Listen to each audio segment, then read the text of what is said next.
On this episode of The View, Cory Mullins is here. The Cory Mullins.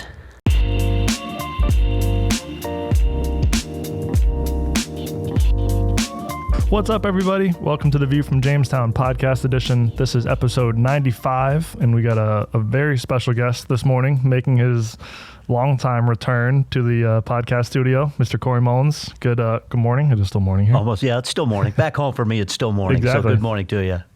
How we doing? Good. Excited to be back on, what I forget, what episode is this? 90? This is 95. Nice. I forget, I mean, the last time you were here on an episode, it must have been pre-COVID. It was, I think it was, yeah. it was a good while ago. We did the virtual ones during COVID, but you were a regular guest on the virtual ones. Yeah, right. I mean, this is the table here. This is the first time I'm set up at the news desk. I mean, we're going to do a weather report later, I think. We sure are. The green screen's right here. We'll get that. Precisely. Precisely. There's a low level pressure, meaning a high level pressure, pushing off to the northeast. I'm doing great. Thank you for having me. Of course. Thank you for coming. It's mid-August. You're entertaining some customers up here and got to tie you down from your very busy schedule to make a podcast appearance, so we appreciate it. Right. I'm glad to do it. Yeah, we offshore fishing, first time I've done that, so had to get some upset stomach worked out, but other than that, I finally found my sea legs. Yeah, we survived. I made a couple of days out there, in the middle of nowhere. Yeah, caught some fish. We caught some, bluefin tuna and some shark, and we saw a lot of whales breaching and some, dolphins and all that fun stuff. It was cool. Stuff I, wouldn't normally see back home, so. No kidding. You have to go 30 miles out in the middle of nowhere to see them, but or at the zoo. We might have them at the zoo. Yeah, right. So moral of the story is send your POs and you get to go fishing with Cory Mullins. That's right. That's right. And we'll put you on fish. Yeah. And whale watching is you get, that's 2 POs if you want the whale watching. What a deal. What a deal, man. So you are our, actually, before we even get into that, let's, I know we probably did this in the prior episodes we've had you on, but let's give the Cory Mullins 101 here. Feel free to introduce the audience to who you are, what you do, where you live, all that fun stuff. Okay. Based in Texas, just in the Dallas area, as you know. The country of Texas. The country of Texas. Yeah, we are our own country, right? And as far as the chemical company goes, manage a basket of products, as we like to say. I would say the key ones currently would be oxo alcohol, so that would be your butanol, isobutanol, 2EH, and then methanol. So, and then how that works is we kind of guide our sales team in what's happening in the market and, kind of pricing direction, demand, supply, all that oversight. Yep. So I get to manage. Those would be the main ones. We've got MEA in there as well that I'm managing, and we can touch on that later, but those would be the 3 core ones. And you've been at TCC 10 plus years now? 12 years. I think this coming Jan will be 13. So I should be president pretty. I think that's almost there. In fact, after this podcast, I think Rob wants to talk to me about my promotion. But no big deal. Right. I get that all the time. Yeah. I have to get through the paparazzi out here after we're done with the podcast. Yeah, it's tough getting in here. Look like a celebrity over here. You know? Right. But yeah, it's been 12 great years. 12 great years. So and pre-TCC? Pre-TCC, a little stint in ethanol. And then before that, I was with the largest methanol producer in the world, Methanex. And that was 11, 12 years, I forget now, but a great stint there. If you want to learn about methanol and all methanol derivatives, that would be a good place to start. Makes sense. They know it well. I would hope so. But they've done a good job over the years. They were a little smaller when I was there, and they've, add a lot of capacity and move plants from Latin America back into the Gulf Coast. So they've done a lot of good things. They've done a great job. Well, since methanol is your bread and butter, maybe we can start there. Obviously, you manage TCC's methanol position and serve as our product manager with our, coordinate with our supplier and whatnot. Tell me about our methanol position and then what's all the exciting things happening in the methanol world today. Right.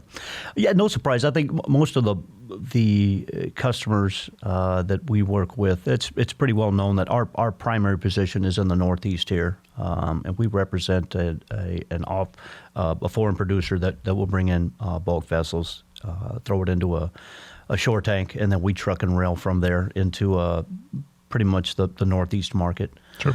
It's been a great position.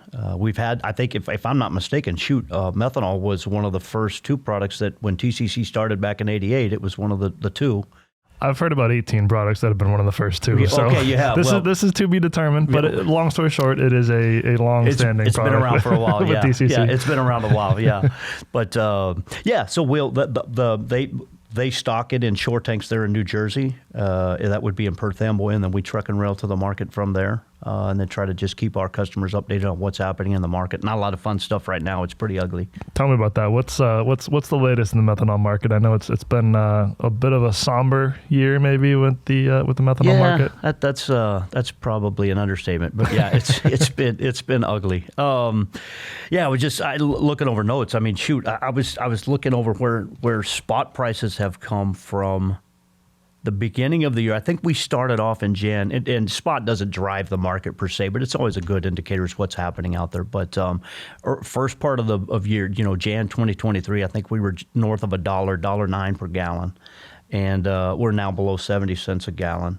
Now, so that's what a 30-40 cent drop in that span of time. Yep. Contract pricing hasn't fell to that same degree. I think it's only been 17 or 18 cents over that time frame. But which I know is a contentious thing in the market these days. With it has been, and I won't sit here and speak on behalf of Southern now Valens and Methanex.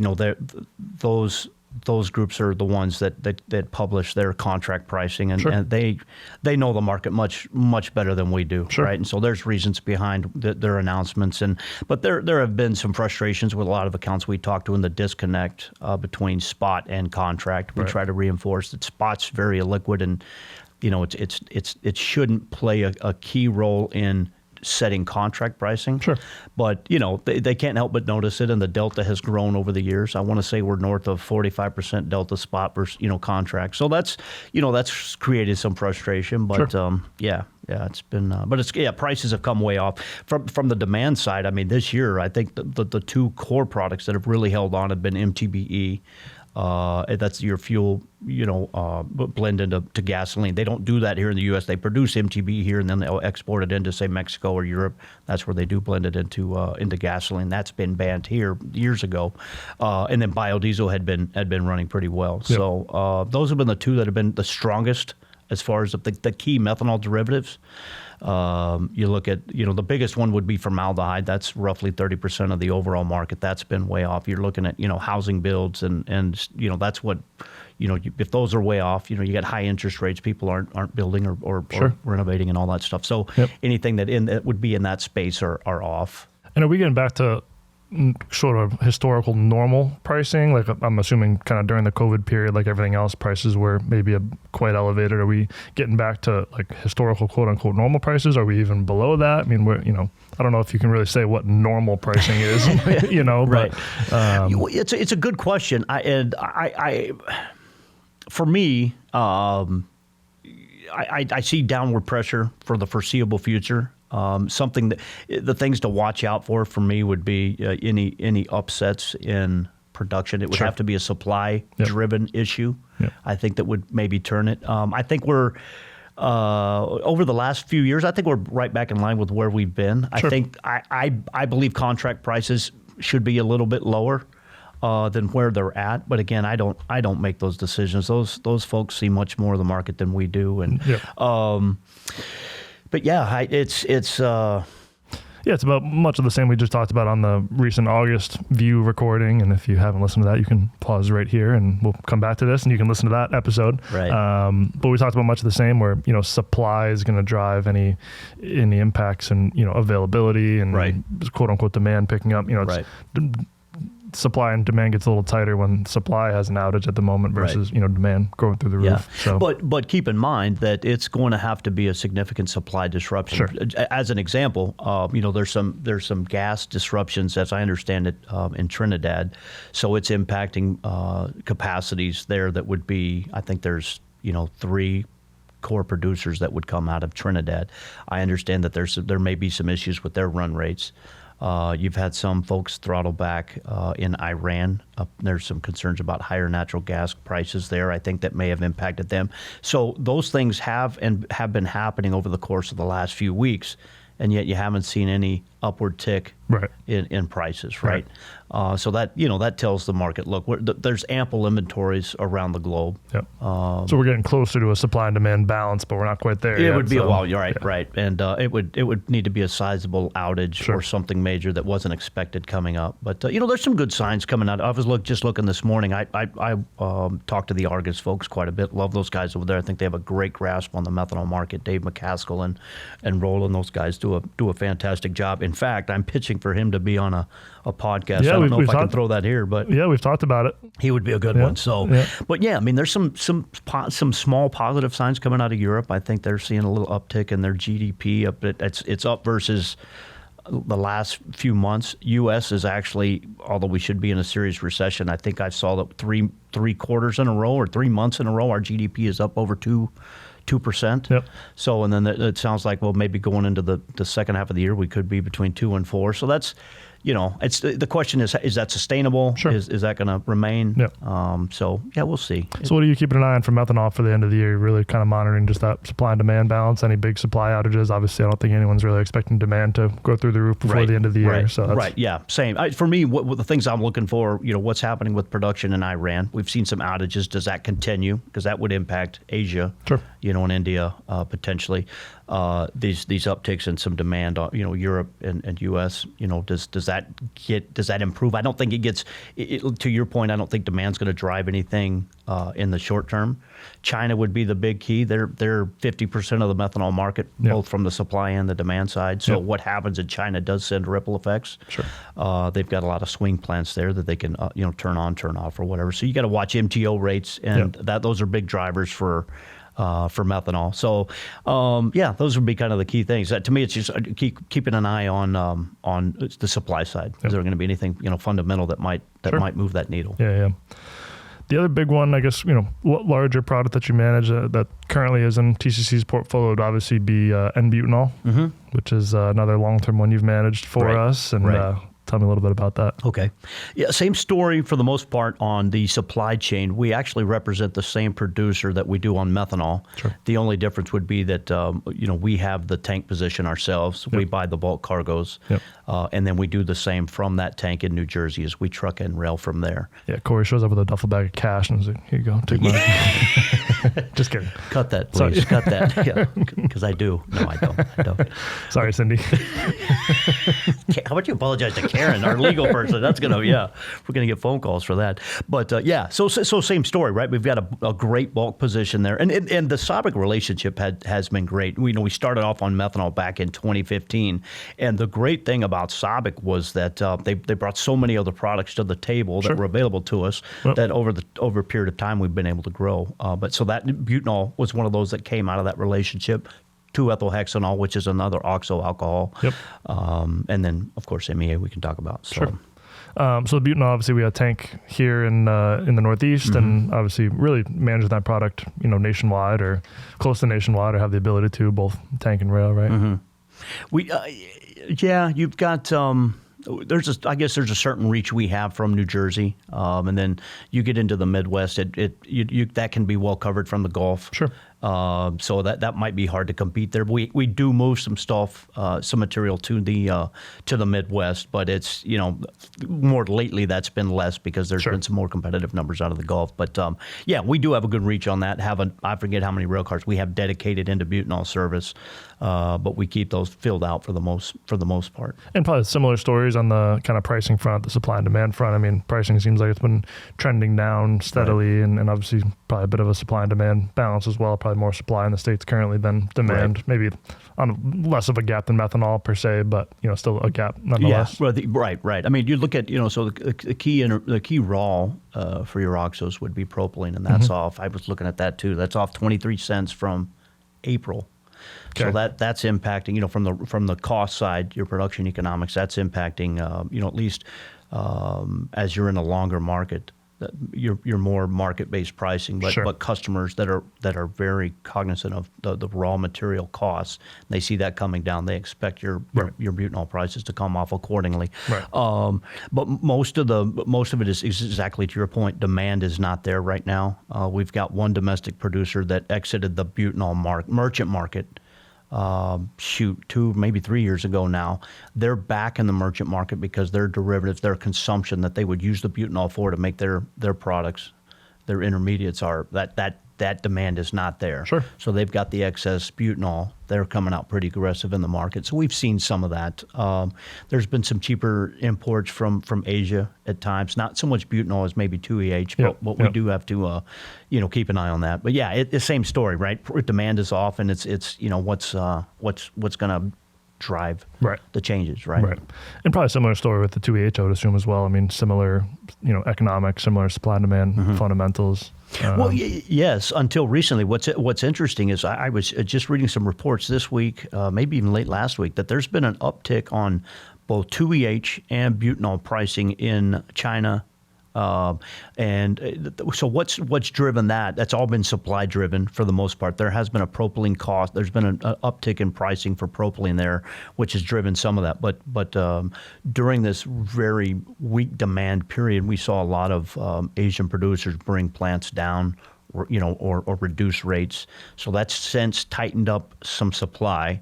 What I hear from market analysts and large players is that they anticipate the 2EH and butanol supply will be snug in Asia for August and September. The challenge will be what we're also hearing on the flip side of that, though, is now these producers that had gone offline are going to be turning back on. So, unless you've got some serious demand that's going to be able to absorb that capacity that comes back online, I think we just go back into a very long situation and prices come back off. I don't know that those upticks that we're seeing right now are sustainable beyond September. Sure. Barring something on the demand side really changing, and I don't see that. Yeah. And one of the more interesting ones over the past, I guess, month or two now has been MEA, which is one we've obviously supplied, done on and off, not a core product for us by any means, but something we've always had access to and supplied a little bit of. And obviously that got a lot more exciting for you the last month and a half. It has, yeah. It has. In fact, you and AJ and I were out golfing. We watched it all unfold. We watched it all unfold. We were playing at a course in Denver at a fertilizer conference. We were working, Rob. We were working. But yeah, it unfolded. So I won't get into producer names or anything, and most anybody that's in the market knows who we're talking about anyway. But there was a situation with a pipeline down in the Gulf, and it affected EO supply to another producer that would use that to make MEA. So that supply chain of EO to that producer has been cut off until pipeline repairs and all that fun stuff can be made. There's a lot of speculation as to how long that would be, how long it's going to take them to get through all that. Some have said 4 months, some have said 6. Who's to say? But right now it is a real situation that has that's roughly 20-25% of your U.S. capacity on MEA that is now offline. Yep. Up until now, the other 2 producers that have it they've had the inventory. I mean, keep in mind we were backed up on inventories before that, so you're working down those long inventories. Yep. So as that continues, that issue with supply of ethylene oxide to this other MEA producer, as that continues, that starts to draw down those inventories. We've seen price increases over the last month. I think we saw 10 cents from both of the other producers that do have some capacity. Sure. But what's been nice about that, and again, it goes back to the point I made about the relationship with Sawicki, is that's brought another product to the table for us. Yep. We have a great relationship there. Contacted them when this started to kind of hit pretty hot. Sure. And they had some availability for us. So we are now, if you're looking for MEA and we can fill a gap for you, again, you'd have to deal with lead times. Right now, we would be importing ISOs, yep. But we can help fill some gaps. Again, it'll it'll depend on how long this pipeline is out, right? I mean, if that gets resolved sooner rather than later, obviously everybody, the domestic supply will catch back up and everybody would be covered. Currently, though, there are some people scrambling for material. So if you're interested, give us a call and we'd be happy to look at it. We'd want to make sure that we're not crossing wires with what we're already doing out there in the market, but would love to work with you if we could. Yeah, and another positive too, working with a company like TCC, obviously we're not afraid to plug ourselves in sometimes, and obviously, proud of these different relationships we have, global relationships and things like that, ways to, ensure security of supply when stuff like this happens. You know, maybe in some instances, hey, it's not something we do, not something we can help with, but very much good to keep us in the mix. And like with the MEA, all of a sudden this goes from a relatively small product in our portfolio to, hey, we're able to fill this gap, like you said, and maybe hopefully keep some business long term just to keep us in the mix for a small part of it. So. Well, at the end of the day, right, that's what from the sales perspective, you always push that security of supply message, right? We're not pressing for all of your business, but like you said, keep us in the mix, and we can, keep gaps filled, or if something happens, you're on the board with us and we can move pretty quickly. Yeah, good point. Well said. You're hired for the marketing team. Nice. Today. Hold up my TCC coffee mug. Any other product related stuff you that we didn't talk about? Not really. That's what's keeping you up at night? Yeah, that's enough. Well, my daughter just got engaged, and I've got 2 in college, so I'm starting a GoFundMe page. Link in the description below. If you could do that, that'd be great. Yeah, that's keeping me up at night. Yeah. Yeah, which if you get the View emails, was obviously in the View email for I think it was the July edition. So that was it. Yeah, that out there. Yep. Yeah, big deal for us. So families, we're excited. We're excited. So is that the word you're using? Excited? Yeah, that's what she's saying. They're saying. I disagree, but I told her she could still call it off. Brendan, if you're listening, it's not too late. No, it's an exciting time. Obviously, your first daughter. Yeah, so very cool. Yeah, it's fun. Well, as part of a new sort of segment, we're starting with the View and with catching up with our sales folks and trying to feature our team more so. Obviously we've started with the August edition, which will likely come out before this podcast comes out, but starting a little bit of a Q&A section, talking with our sales team, with some of these guys that have been in the industry for a long time in a couple different roles and whatnot, and even some of the newer team with giving their 2 cents on kind of what they're seeing. I think in general, people are interested in people and what people have to say and thoughts on and opinions on different things. So it's been an interesting segment, starting to do it. We're going to treat you as our first video Q&A guinea pig here. I know how much you like getting thrown under the bus, so we're going to do that. Yeah. No, in all seriousness, a lot of our sales team obviously has a lot of great long-term experience in different industries, different roles, different types of companies and products and things like that. So my first question to you is, and we're going off the cuff because I just sent you the notes 42 minutes ago. So yeah, which I haven't read. Perfect. That's what we're hoping for. No, so one of the first questions I think in kind of a general sort of summary of everything is, what are your thoughts on, the business and the market today? Obviously we're coming out of a COVID time period where everything was kind of crazy. It was really hand to mouth, looking for different sources of supply and quickly approving different producers of the same stuff because people had outages, and it was kind of a crazy couple of years. It was a lot of fun, especially for a company like us who buy, sell, trade, kind of work off these different relationships versus just being focused on one product. But obviously it's been, different the last year. Right. So what are your thoughts in general just on things today and the sales cycle and process and your day-to-day and all that fun stuff? Well, when you compare it directly to the last couple of years, depressing would be the first word, right? I mean, if you had product 2 years ago, it wasn't about pricing. Not that we're out there gouging that, right? None of that stuff. But when you were in the door. Yep. Now with the length and the lack of demand, I mean, everybody's got a core group of products. Yep. So for me, it's always come back to relationships, and I know it's more than just relationships, but getting past the procurement guy or gal that you're talking to, the buyer, get to the plant folks, they may not be decision makers, but they are influencers to a degree. Sure. Or even folk, above the buying level, get up to management, and get into understand what their goals are as a company, and then how we can help them achieve those goals. Sure. It's when everybody has product and everybody's fighting for the same, the little demand that's out there, you got to find a way to differentiate, right? It's not just, sure, right now it's more about pricing than anything, I guess, but you've got to be able to back it up, and you've got to have the service. I mean, we hear it all the time from our customers that, hey, look, your competitor's price was great, but they can't deliver on time, or they don't, they can't get us a truck. And so those things count, right? But to me, if you go deeper than that, understand what your customers' goals are, and even flip side, you should carry that attitude or whatever towards your producer as well. Right? What are your strategies for the next year? What are you looking to do in the U.S.? How can we help you do that? Yep. And try to link up those strategies with our strategies with our customers. So yeah, obviously during COVID, I think the strategy was just keep the plant supplied, get as much as you can. Price was secondary, whatnot. Just approve this material because it's we just need it. Right now, it's I'm sure price is a consideration. We're seeing a lot more R&D stuff. People are actually looking to make new products, better products. You're not just looking to approve our methanol versus their competitors' methanol. What are the offsets? What else can we be doing? How can we make stuff better? Right, which is a fun conversation. Right, that's fun. I mean, it is. It's better than just, hey, I need to approve DIMP because our other DIMP source is out. It's hey, we have these 4 products that are better for a company like TCC because we have a wide variety of different products and things we can offer. Obviously, if you only sell one product, that maybe you probably don't want those conversations. Right. For a company like us, we want to innovate. We want to offer the best products and new products and things like that. So it's been exciting. Right.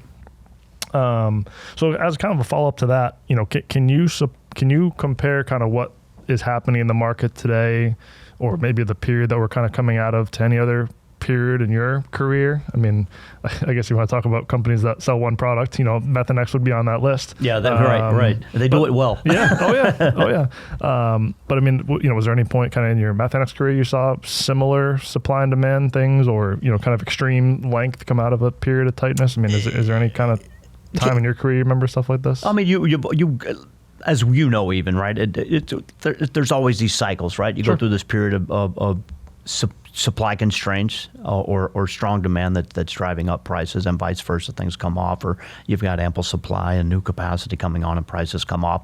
But nothing. I mean, comparing numbers, where we're at today on, say, methanol prices versus 10 years. Yeah, maybe that's changed, but just the fundamental ups and downs, that's pretty normal. Right. To me, the COVID period was unbelievable. Just what happened during that time, and everybody just trying to figure out what this really meant and what this was.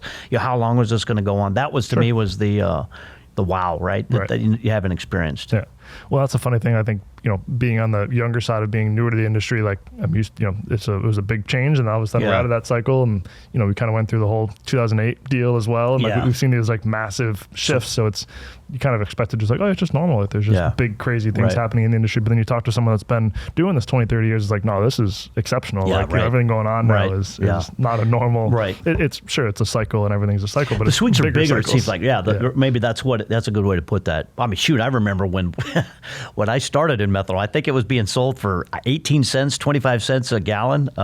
So, yeah, it's from that perspective, it's changed. But the market has changed too, right? There's a lot from the derivative side, the production side, and all that fun stuff. But yeah, crazy to think about. It is. What is so obviously, TCC has put a big push. Obviously, we've got a lot of people on our team that's fantastic that have a lot of experience from different industries and products and things like that, and know the industry obviously very, very well. Right. Obviously, a lot of folks we've brought on, recently to the team, and even myself included, are, out of college, younger, maybe had a job or two beforehand, but are well under 30 and are just kind of new to the business world in general. For some of the, say you were sitting here with me 6.9 years ago, or however long I've been here, what is some of the advice that you give to someone entering the industry, that's unfamiliar with the chemical industry at large? What's a couple pieces of advice, or what's the wise words of wisdom you'd well, they have to be wise. You'd offer to people. It's going to be a short conversation. Again, I can always lean back to the relationship part. That's to me is a no-brainer, right? Get to know your customers. Listen, right?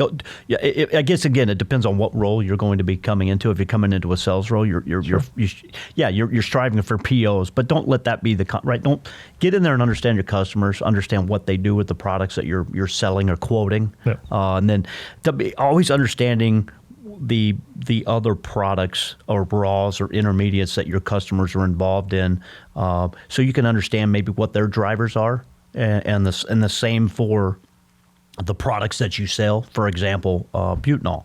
We keep a close eye on what propylene is doing. Obviously you look at the supply demand and all that stuff, right? New capacity coming offline. But dig beyond that, right? Get to really understand the market, the different drivers, so that when you're having conversations with your customers, especially your buyers, you're educating them on very key things, right? That's a way to differentiate, is to come to them with very good market information that they then, because they've got to go to their managers and explain, hey, here's why we're paying this, even those spots at this, or whatever it is, right?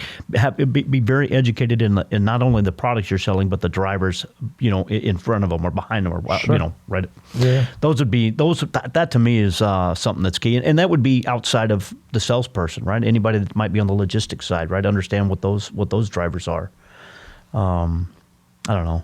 That may be. No, it's good. Easier said than it's good. It's funny. We just did the August view recording, and one of the things, I make these notes and outlines for each episode and kind of what we're going to talk about. And I literally had one of the last bullet points on the recent edition. Literally, I just wrote relationships, period, in bold. Right. And we talked about what that means, and not just basing both customer and supplier relationships on what the price is. It's kind of the whole thing, whether it's market info or whatnot. Right.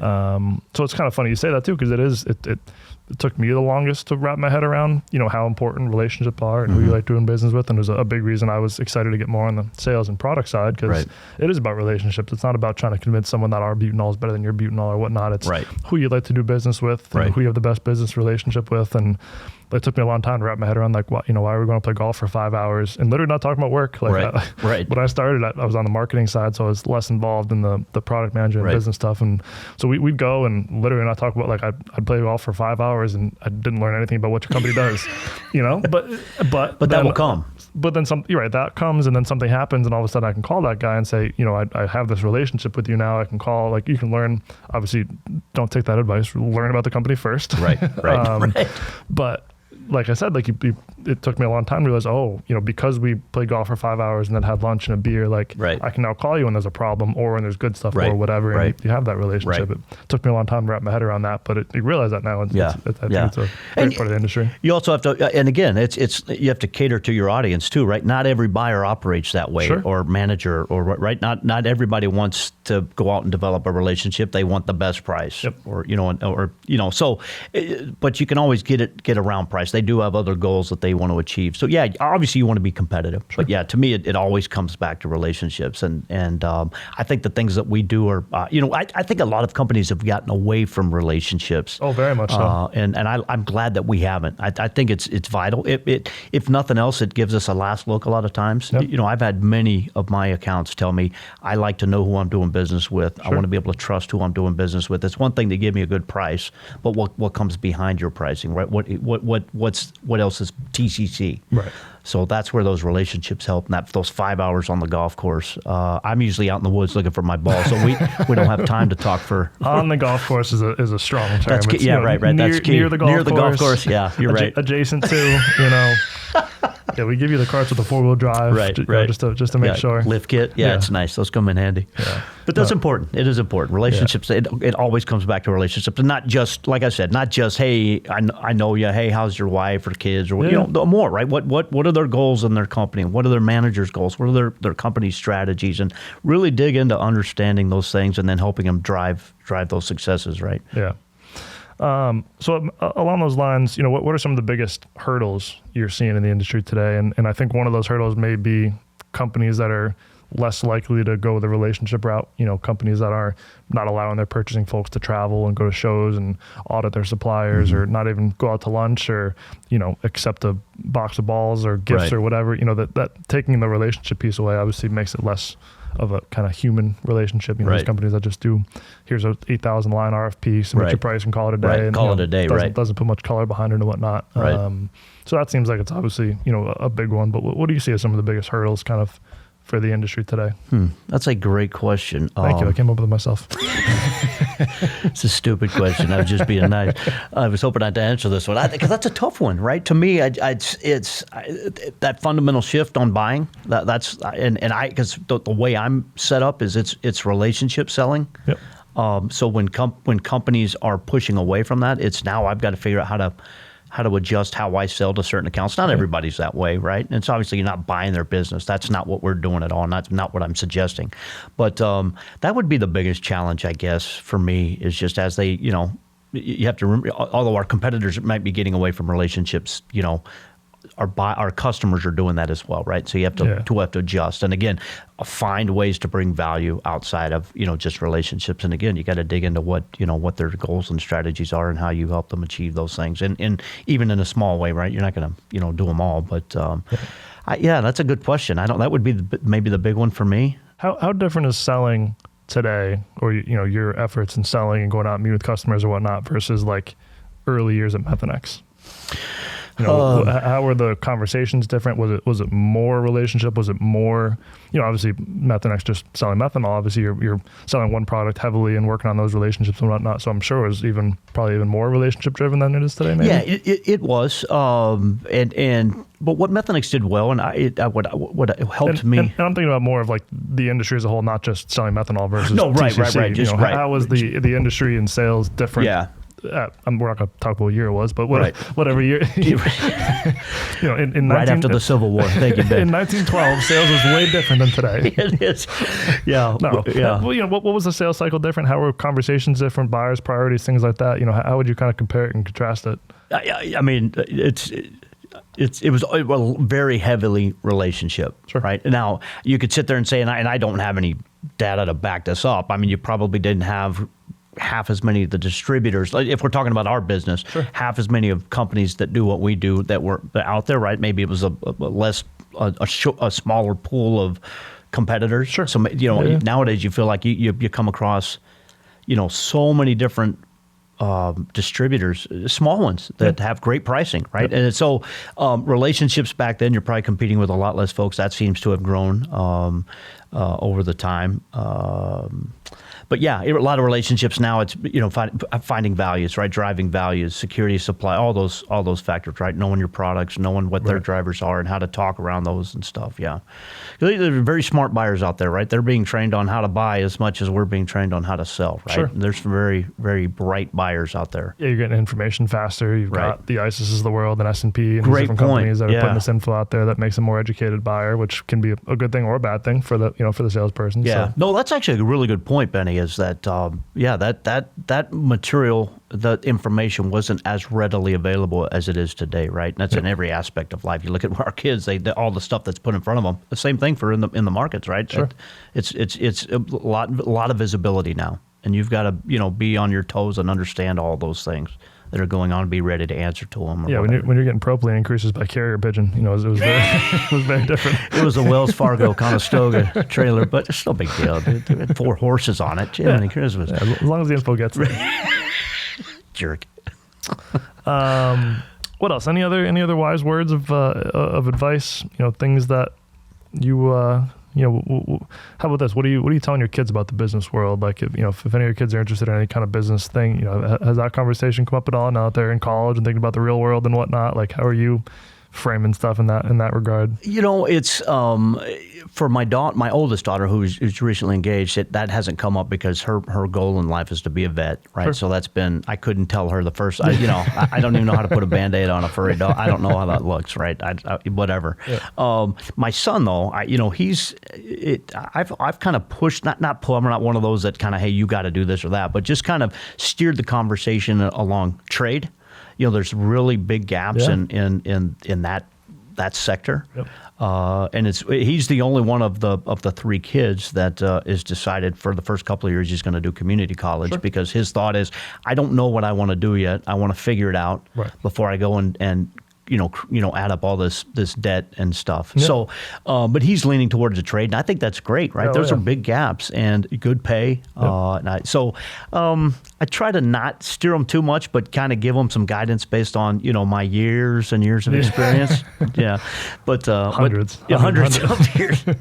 We're calling this off. No, it's a good point, because you're pushing him into the trades, not because he's exceptionally handy or whatever, but there's going to be a demand for those. Right. I saw something, it's like for every 10 person in the trades that retires, there's like 2 backfilling them. So that's going to create a need for jobs, monetary benefit. Like there's going to be demand for what you're doing. Right. And he wouldn't necessarily see that, right? And we see that because we're in some ways tied to that. And so I try to, kind of steered the conversations in that direction. And what interestingly enough is that's kind of where he was leaning anyway. He's a very hands-on. So he's looking at whether it be a welder or mechanic or something like that. That would kind of be where he's leaning. Yeah.